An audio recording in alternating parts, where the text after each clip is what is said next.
சென்னைக்கு வந்து பார்த்தீங்கன்னா பாலக்காட்டில் உழவக்கோட்டிலேருந்து வந்து பார்த்தீங்கன்னா நம்ம ஆட்டோ ரிக்ஷாவில் வந்து ட்ராவல் பண்ணுறேங்க.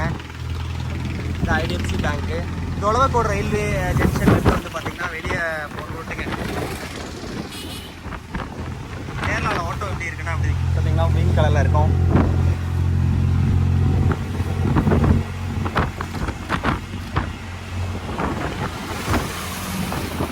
இது பாலக்காடு தெரிஞ்சவங்களுக்கு நிறைய பேர் இந்த ரோடு வந்து தெரிஞ்சிருக்கலாம். வந்து பார்த்தீங்கன்னா இங்கே தாங்க ரயில்வே ரோட். இதை வந்து தாண்டிட்டோம். இது வந்து பார்த்தீங்கன்னா ஷொர்ணூர் போகிற ரோட்டு. பைக்கில் போகிறப்ப தான் இதுலேயே தான் போயிருக்கேன். ஹெவி வெஹிக்கிள்ஸ்லாம் இந்த சைடு நாட் அலவுடுங்க.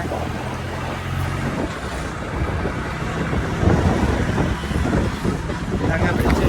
ரோடு பாலத்துக்கு இது நீங்கள் ரைட் சைடில் பார்த்தீங்கன்னா இந்த பிரிட்ஜு வந்து தெரியும். நீங்கள் மண்பானை இந்த மாதிரிலாம் வாங்கணும் அப்படின்னா இங்கே வந்தீங்கன்னா நீங்கள் வாங்கிக்கலாம்.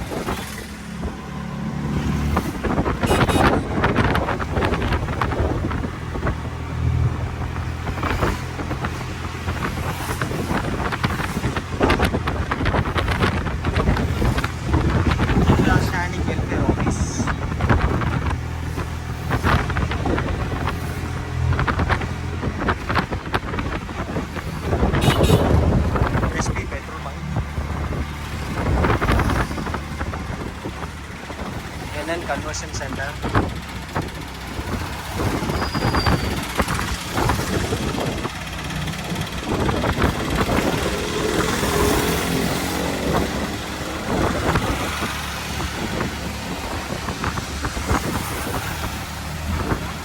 இங்கே வந்து பார்த்தீங்கன்னா மோஸ்ட்லி வந்து டிராஃபிக் போலீஸ்லாம் ஹெல்மெட் போடலாம் பிடிக்க மாட்டாங்க. இங்கேயே வந்து கேமரா இருக்கும்.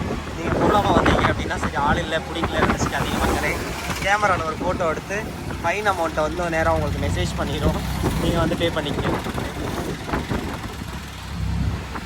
அல்பா பேக்கரி வந்து பார்த்தீங்கன்னா கோவிலுங்க.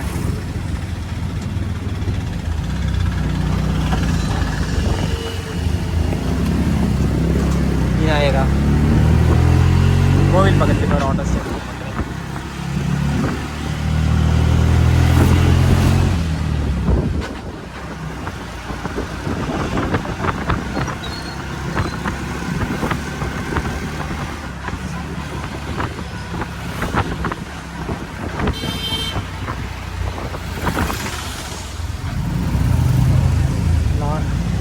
Doctor Nair government UP school வடக்கண்டாரம்.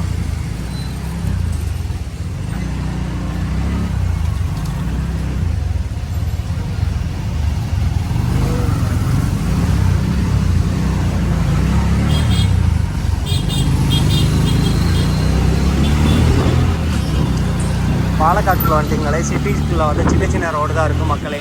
நீங்கள் ரோட்டுக்குள்ள எங்கே போனீங்கனாலுமே நல்ல டிரைவிங் தெரியாமல் வந்தீங்கன்னா மாட்டிக்குவீங்க. நாங்கள் கோவில் வடக்கந்தரக்காவுன்னு சொல்லுவாங்க. திருவரக்காவு பகவதி அம்மன் டெம்பிள். ஸ்ரீராமபுரம் விஷ்ணு சேத்திரம் அப்படின்னு சொல்லுவாங்க. யூஸ்ஃபுல்லாக இருந்தால் நம்ம யூடியூப் சேனல் சப்ஸ்கிரைப் பண்ணிட்டு உங்கள் ஃப்ரெண்ட்ஸுக்கு ஷேர் பண்ணுங்கள். பாலக்காட்டில் இருக்குன்னா கமெண்ட் பண்ணுங்கள். இதாங்க சர்பத் ஷாப்பு.